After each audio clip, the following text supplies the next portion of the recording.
Hi everyone, hope everyone's having a great summer so far. I'm going to change it up a little bit today. My videos haven't been doing very good, probably because I'm brand new and I don't put a lot of effort into them, so it's not really expected that they would do good. I'm going to read some scary stories. If you guys listen to these at 3 a.m. in the morning, a ghost or a demon will probably visit your house tonight. So don't watch this at 3 in the morning. My blood is blue. So today I had a very bad day. It wasn't a traumatizing day and nothing especially bad happened. Of course, if that wasn't the case, what was so bad about it? Well, I found out that my lover had killed somebody. At about 2 p.m., my lover asked me to sit down so she could discuss something with me. The first words that came out of her mouth were, "I lied about where I was a week ago." Great, she's cheating on me, I figured. What else could this be leading up to? I felt my heart drop into my stomach, the food I ate that morning deciding it didn't want to stay in. The news was playing behind us, but I wasn't listening or watching. I was too busy preparing myself for the biggest heartbreak of my life. I killed somebody. Immediately my head snapped up. What? That couldn't be true. But she quickly pulled out her phone, showing me the photos she snapped of the body. Blood pooling around it, knife stuck into the man's neck. I was shocked, and the photo itself was making me feel more sick than ever before. Quickly I turned to the news. They were talking about nothing relevant, of course. "You know him. He went missing a week ago," she said, a grin on her face. I felt my throat close up as I realized the love of my life had killed another human being. I felt betrayed, scared, and everything was so loud it was hurting my ears. Yet somehow it all seemed silent, incomprehensible. My world didn't make sense. How could she do that? She was so tender and loving, but why was she showing me? Then everything truly became quiet. There was no noise. The television stopped existing. Cars outside stopped moving. My lover, the person I was tender, vulnerable, and intimate with, had stopped speaking. "Don't worry, baby. I love you too much to do this to you. Unless you feel like telling our secret, that is, right?" She stood up from her seat, and I gave a nod. Right. I can't tell anybody. As if the problem she had confronted had dissipated, she happily stood up and left the living room. She went and turned on a television show she liked, but I couldn't see it through watery eyes and I couldn't hear it through deafened ears. I decided I would go out on my own terms. I told my beautiful lover that I was going to have a bath. Though I made sure to bring my cell phone, I walked upstairs to the washroom, going inside and locking the door.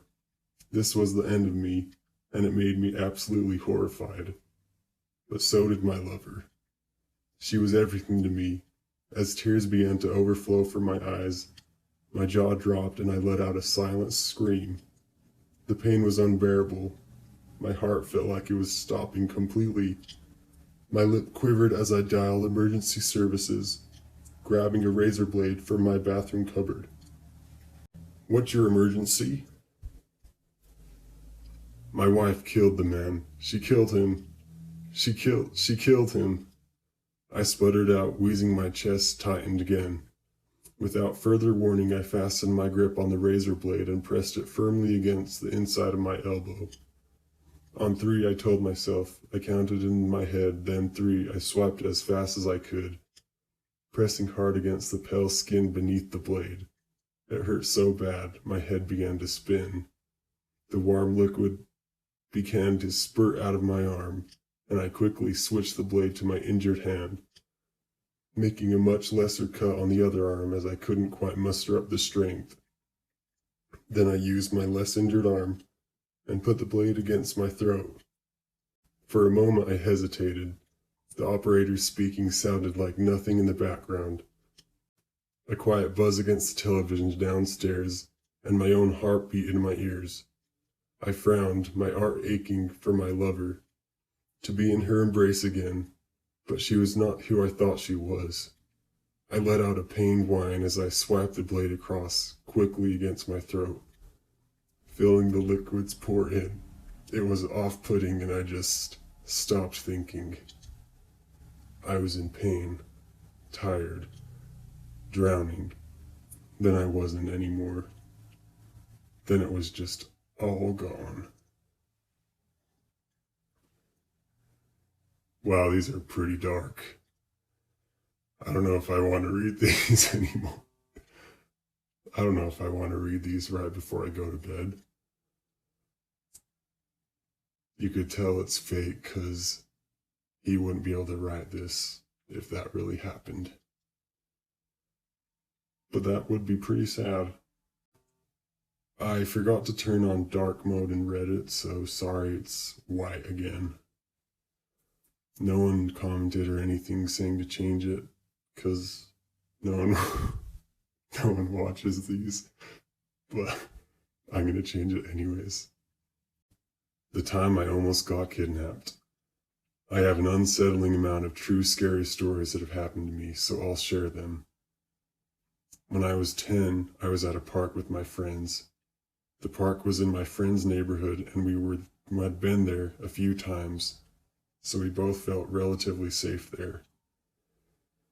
My friend and I were making musical.lys together on my phone, but my friend wanted to post some videos from hers. Her phone was back at her house, so she ran back to get it while I stayed and filmed more videos. Her house was pretty close to the park, maybe like 4 minutes away, possibly less. This park was pretty popular in the neighborhood, but when it got dark, there were usually no kids around. The neighborhood also had a lot of adults and elderly. It was around noon, so most of the kids started to head back from home.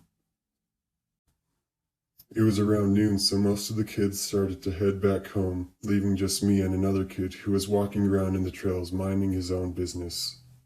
A middle-aged man pulled up next to the park, then started to approach me. The man came to me while he was still in his car and asked if I had seen his son. His car was black with tinted windows. What he did have was those car stickers that people put on their windows. It was of a mom, family, dad, and child. I was a little wary because my parents warned me about strange people in tinted windows. Mind you, these were so tinted it was hard to see in. Since the man had mentioned his son, I thought perhaps it was the boy walking around the park. He had been there all day, so I asked the man if that was his son and pointed towards him. The man then asked me some questions about the boy, like if I was friends with him, if he was there long or was with someone else at all. He also asked me what he looked like and if it matched up with his description of his son. I answered them all, and I lied about some answers just because I didn't trust him and I had a bad feeling. He said he didn't want to go up to the boy and scare him, so instead he asked me if I could try calling him from my phone and see if the boy picked up, or if there was any ringtone to be heard from the boy. I asked why my phone, and he just said he left his at home. I no longer felt safe in the neighborhood since I had only been there 3 times, but I knew that my friend was close by and the guy seemed somewhat normal, so I handed my phone to him and backed away from the car. He called, and of course the boy didn't do anything. Instead, it seemed like he was walking home. The man sighed and said it didn't seem to be his son, then opened the door for me to grab my phone. When I went up to reach for my phone, he grabbed onto my wrist and began to pull me in. I began screaming at the top of my lungs and kept yelling, "Fire!" Luckily, my friend's parents had been on their way back to the park to walk me back to their house because it was now dark out. They heard screaming and came running over while the rest of the neighbors came out of their house to see what the commotion was about. He quickly let go of my hand and sped off. That was the only time that I was forced inside a person's car. I had my phone in my hand, so it was hard to fight back. His car seat was high, and I didn't want to put my other arm in so he could grab my other arm too. We were supposed to be updated about the case, but we never heard back from the police. That would be pretty scary. That reminds me of some Ted Bundy stories I heard when I was younger. One time, my friend told me this when we were in high school. One of my friend's aunts was walking home from school, and they said they saw a man behind him walking, kind of following him, but not really close behind.